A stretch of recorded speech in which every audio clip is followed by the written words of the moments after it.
O'Neill. Guess who's back? It's me. Hello, everybody. It's Robin O'Neill. This is me reading stuff. We're into, I don't know the month, August. We're here. Here we are. We're into August now. I don't think I've recorded for a couple of months. Anyway, welcome back to you all. Welcome back into my life. It's been way too long, and I've missed you. I mean that sincerely. I'm glad to anybody who's decided to come back and be patient. Anyway. You know these things. You know I love you. I know you love me. Let's do this.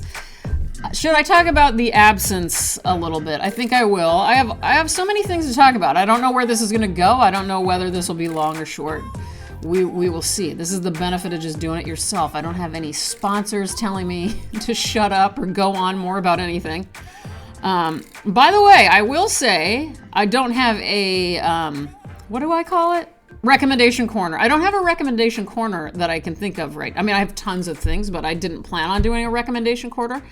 While I was away, not doing the podcast, got a criticism of recommendation corner, saying that it was like corporate America, I don't know, celebration or something, which I really don't see it like that. You guys tell me. I mean, if I'm recommending things like soap operas from the 1970s that actually criticize American consumerism, by the way. I'm speaking of Mary Hartman.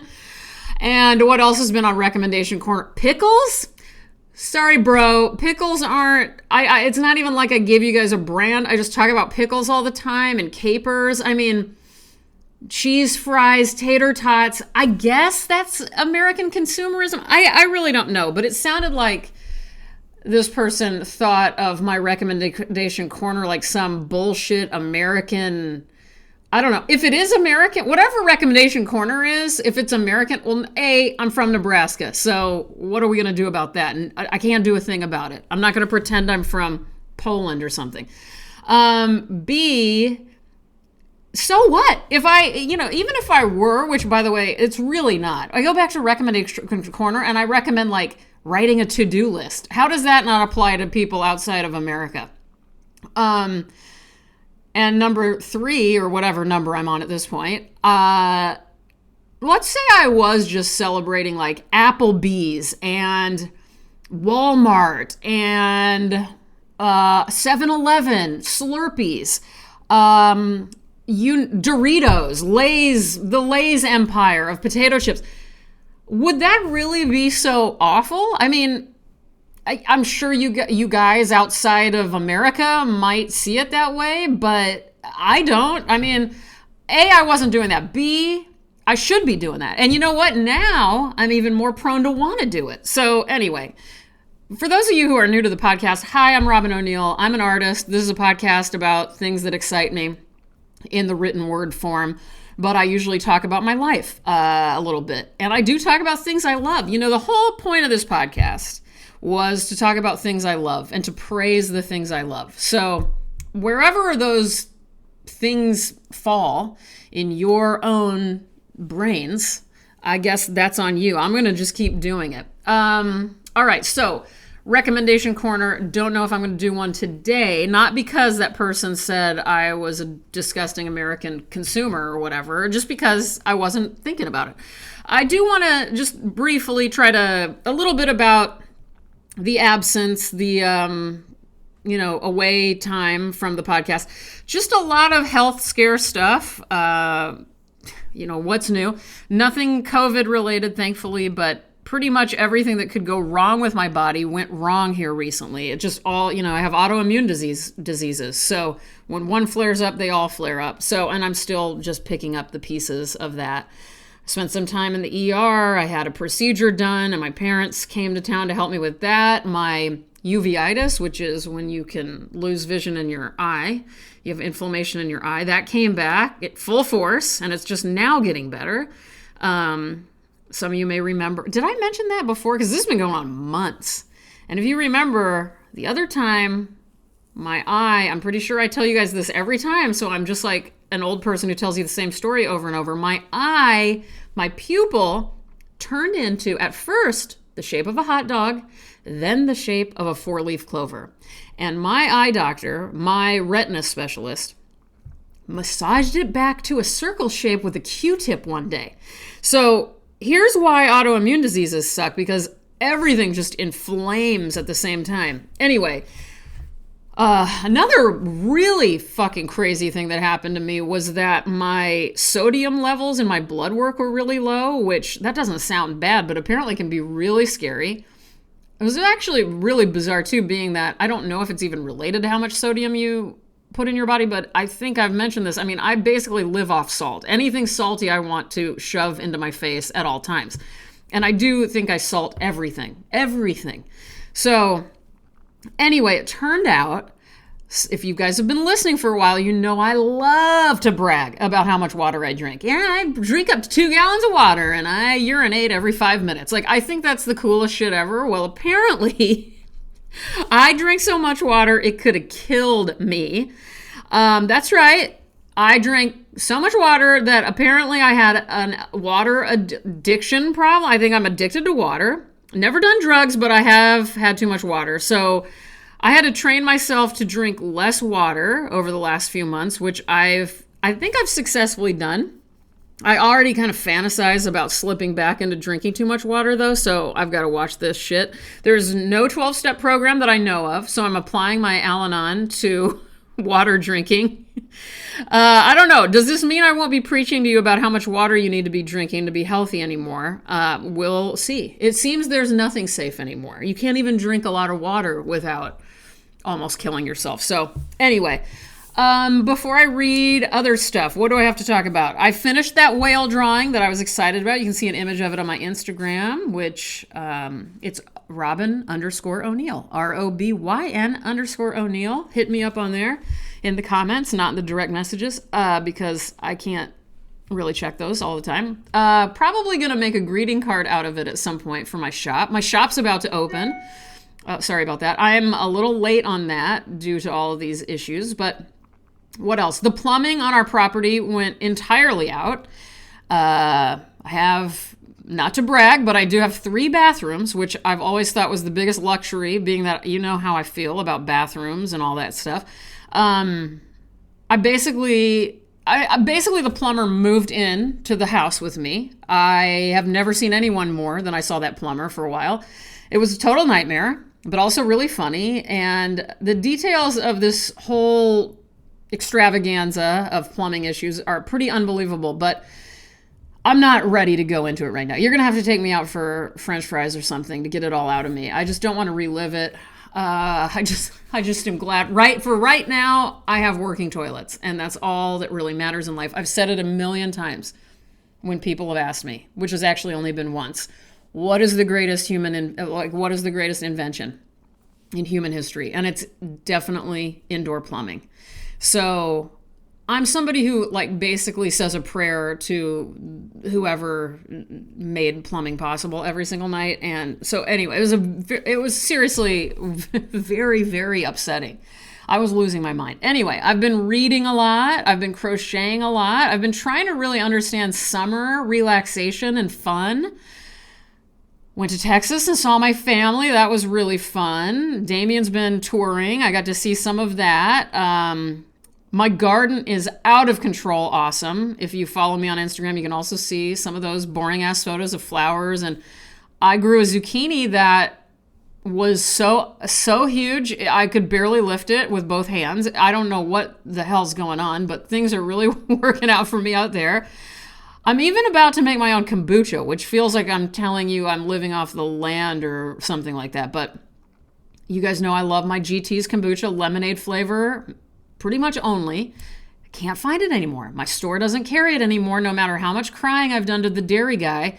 So I am thinking, all right, it's super expensive to buy these kombuchas. I am always stressed out about when I'm going to be out of them and when I need to go to the store. And, it's a lot of bottles to recycle. That makes me feel guilty. But so that's why I'm doing it. I'm not doing it. You know what I mean? I feel weird because it's not my identity, like a kombucha person, a kombucha maker or grower, whatever that is. But I think it's about to be, because how hard can it be? It's bacteria. I think I can grow bacteria. My body grows disgusting shit all the time. So I'm sure that I can handle this. All right, I need to sum it up. What else? Lots of TV watching, of course. All-time priority, watching TV. In fact, if I ever get interviewed again or ever have anybody ask me questions, I really, truly want to say, sure, but only if you ask me about food and TV. And that's it. That's all I want. If you have, and hey, speaking of, if any of you guys have any questions about Young and the Restless, Mary Hartman, the 80s classic Dallas, 80s classic Give Me a Break, 90s classic 15, Melrose Place, Beverly Hills 90210. Any of those, send me the questions. I beg you to send me questions. Or if you have any questions about food or French fries or, I'm a big fan of American capitalism and consumerism, as that person noticed. So bring it on. Okay. Well, let's get going onto the reading section of this podcast. I have the book right here. But first, a word from my dad.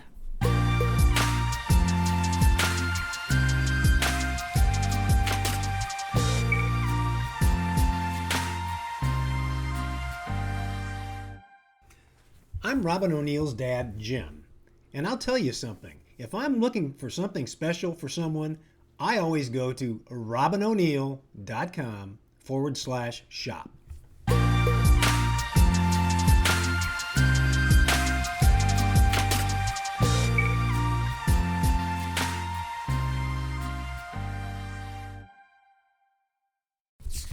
Damn, Dad. Well, you heard it there from Jim O'Neill himself. It's a killer place to find stuff. Now, even though I'm putting this in here right now, there's not a lot of new stuff yet. That's because I'm getting you excited for the future. So get on there, and if you're not on the newsletter list or whatever the hell it's called, scroll on down to the bottom of the page, write your email in there, and I will send you. You can be the first to know when all the new stuff launches. For those of you that don't know what I'm talking about, you can kind of see the gist of it on the web shop anyway, but lots of crocheted, they're called modeliers, which are kind of a cross between a chandelier and a mobile. All handmade by me, all one-of-a-kind individual pieces. Lots of ceramics for those of you who are fans of my drawings, the early drawings with lots of little sweatsuit dudes all over the place who are based on my dad and his best friend Marty. Two of my favorite people on planet Earth. There's a whole new line of ceramics that will be launched, and this will all be going down next week. So they go fast, and there's not like tons of them since they're all, unique, individual, one-of-a-kind, handmade things. But I want you guys to, get on there, have fun. I think there's a few modeliers left right now, or maybe not. I think I might be out. Anyway, I sound like an idiot because here I am talking about it. Anyway, I hope you guys like hearing from my dad. I know you always do. Let's get to reading. So today we're reading from Wow, No, Thank You. This is a book of essays by Samantha Irby. I feel like I'm late to the game here. I know a lot of my friends have always loved Samantha Irby's writing. I have to thank my best friend Erica, who encouraged me to read this one. I bought it from Book Soup, independent bookseller out of Los Angeles, California. You can get on there and buy it there. I always recommend, or wherever your favorite independent bookseller is, buy it from them. This is a Vintage Books original, came out last year, 2020. What about Samantha Irby? Well, I've learned a lot from this book. I wouldn't say I'm an expert, but she's a Midwesterner from Chicago. She writes a lot about her body, her illnesses, the foods she loves, how gross she finds life to be. She suffers from Crohn's disease, and you guys know I have ulcerative colitis, so that's a very fun thing she and I have in common. She's a stepmom who never, ever, ever saw herself wanting kids, so that's a lot like me as well, and she finds a lot of joy in it, as well as needing to find quiet time away from it, so I relate to that too. I've just found her fascinating. I want to be her best friend now. I'm sure everybody who reads her feels that exact way. So anyway, let's do this. So I'm going to be reading from a section called, first of all, before I forget, there was this one part. So I grew up with Care Bears books. And so I remembered this one. She wrote, here's just a little part of the book. I could read you guys every page. I want to. And I haven't read anything really funny in a while. So anyway, here's a quote that I love. When I was a kid in 1984, I had this Care Bears book called The Witch Down the Street about a little bitch named Melissa who decides to leave a nasty note on the door of this harmless old cat lady she wrongly assumes is a witch until the Care Bears swoop in and show her the error of her ways. Anyway, just the part about a little bitch named Melissa, that was enough for me to know, okay, I just love everything. I love every pore you have, Samantha Irby. So anyway, all right. This section is how Erica got me to read this. Not that it was going to be a hard sell, but anyway, lesbian deathbed. The whole chapter is, sure, sex is fun, but, and then she writes. So there's just hundreds of them. And I have written notes, so I'm just going to kind of skip around and read some highlights. I'm leaving out a ton, and I think it would be a very interesting psychological litmus test to see which ones people respond to the most. But all right, here we go. Sure, sex is fun, but have you ever changed out of one cozy shirt into an even cozier shirt?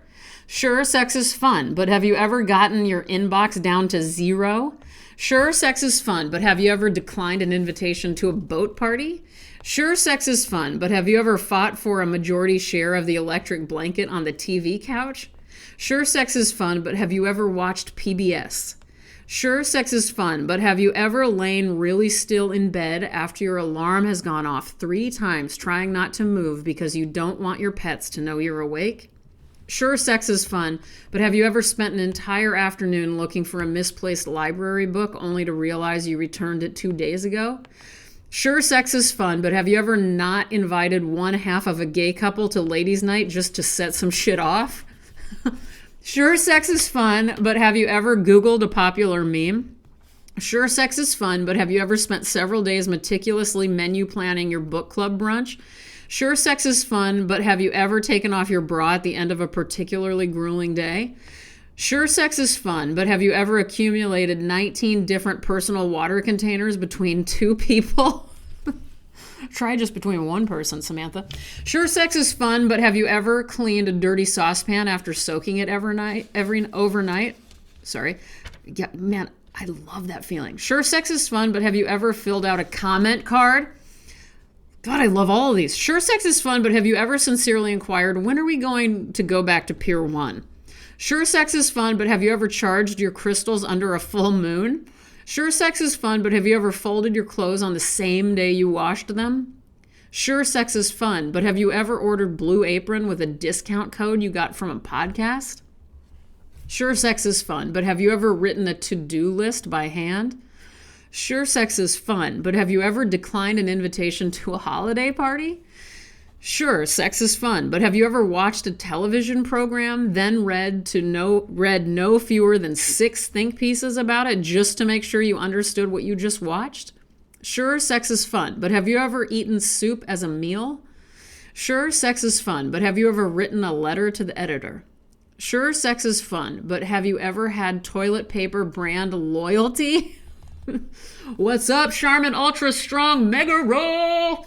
You guys know, oh my God, I'm so loyal. Oh my God. If somebody knows Samantha, they need to clue her into my whole the whole Kleenex tissue paper thing. Anyway, sure, sex is fun, but have you ever declined an invitation to a housewarming party? Sure, sex is fun, but have you ever been through a Panera drive-thru? God, I can't believe I haven't. That's so up my alley. Sure, sex is fun, but have you ever set a regular bedtime? I just want to cry because I still haven't. Sure, sex is fun, but have you ever bookmarked a lasagna recipe? Sure, sex is fun, but have you ever eaten the leftovers before everyone else wakes up? Hell yeah, I have, with a fried egg on top. Sure, sex is fun, but have you ever given a crying baby back to its parent? Sure, sex is fun, but have you ever unboxed a bunch of shit you don't need from Amazon, broken down the box, and gotten all that unnecessary plastic that came with it into the dumpster before your wife got home from work?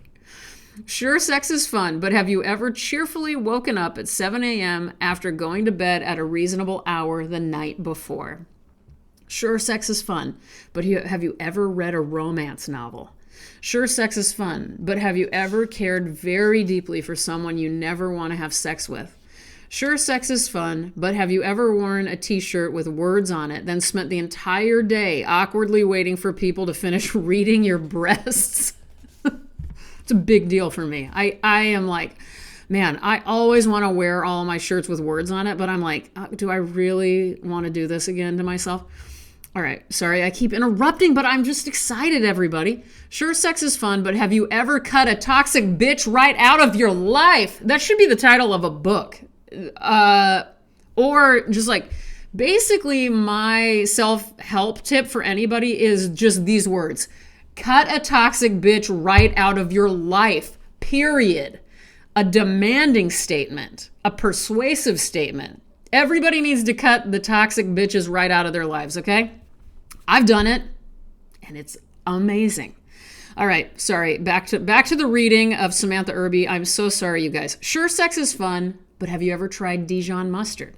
Sure, sex is fun, but have you ever bent down to ask a dog its name? Sure, sex is fun, but have you ever responded to a celebrity tweet? Sure, sex is fun, but have you ever filled out the paperwork at a new doctor's office and remembered all your current diseases and medications on the first try? Sure, sex is fun, but have you ever put on new glasses for the first time? Sure, sex is fun, but have you ever pretended to be on the phone when someone you don't like was trying to talk to you? Sure, sex is fun, but have you ever declined an invitation to a bachelorette party? Sure, sex is fun, but have you ever cut your own hair? Sure, sex is fun, but have you ever Shazammed a song in public? Sure, sex is fun, but have you ever tried to convince a young person to care about a single thing that is meaningful to you? Sure, sex is fun, but have you ever swiftly avoided answering a phone call that unexpectedly came through while you were making a move in Words with Friends? Sure, sex is fun, but have you ever refused to introduce yourself to the neighbors? Sure, sex is fun, but have you ever declined an invitation to a baby shower? Sure, sex is fun, but have you ever kept score of how much money you would be winning on Jeopardy? Sure, sex is fun, but have you ever deleted your voicemail without listening to any of it first? Sure, sex is fun, but have you ever covertly fed the cat human food in order to attempt to win complete allegiance? Sure, sex is fun, but have you ever watched a young person try to figure out the 25-year-old pop culture reference you just made? Sure, sex is fun, but have you ever declined an invitation to a birthday party? So I could read every single thing, and I'm sorry if that went a little long, but I just wanted to give you guys enough of a variety to get you guys to buy this book. It's only $15.95. Buy it. Support Samantha Irby. She deserves it. I deserve it, frankly, even though I have nothing to do with it. Okay, what else do I want to say? Anyway, so you can tell I loved it. Rarely do I read anything that's in the topic under humor. It's just, even though I love humor, I think I have a pretty good sense of humor myself, but there's just something I don't gravitate towards when I'm reading. But my God, you guys, I was so happy. I've read a lot of books that you'll hear from in the next month, that I've read in the last summer, for the summer, and this was by far my favorite. So love her, and I love Erica for telling me about it. I'm going to let you guys get the fuck out of here. Let me ask you a few questions while I say goodbye. Number one. Let's go with the TV question. Who is your favorite TV character of all time? Mine is probably Eddie Haskell from Leave It to Beaver, or Nell.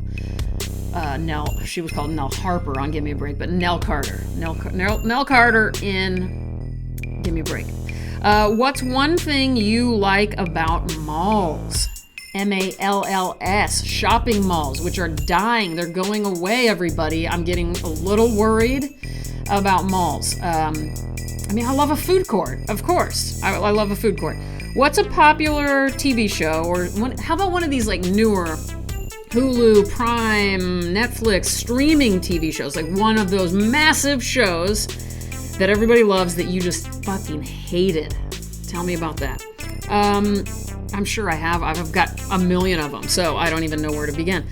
Who is your best friend of all time? Who's your best friend of all time? And do you have a current best friend? Just tell me about your best friend life. Lastly, Who's the last person you said I love you to? And who is the last person you said fuck you to?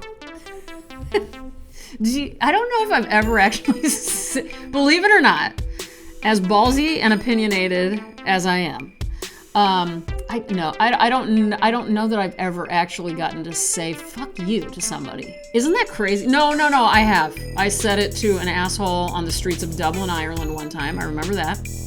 And I flipped him off. And okay, I guess I really have, but it's normally strangers. I don't think I really treat people I know like that. I think that, although I support it, man, and I love a fiery personality. So if you do it, more power to you. Although I do think being kind is also, and gentle is also a good thing. But, I secretly love that shit. I love fights. I love hearing about them. I love witnessing them. But I'm not afraid of fights. Like, I'm not afraid of confrontation. I'm not afraid to speak my mind. However, I do like, for my own physical well-being these days, I just don't get down and dirty anymore. I just can't. It's too upsetting to my digestive system. On that note, I love you guys so much. Thank you for tuning back in, and I'm sorry I was gone for so long. And thank you, Samantha Irby, for writing such a fantastic book. I can't wait to read more. All right, you guys, talk to you soon. Bye-bye.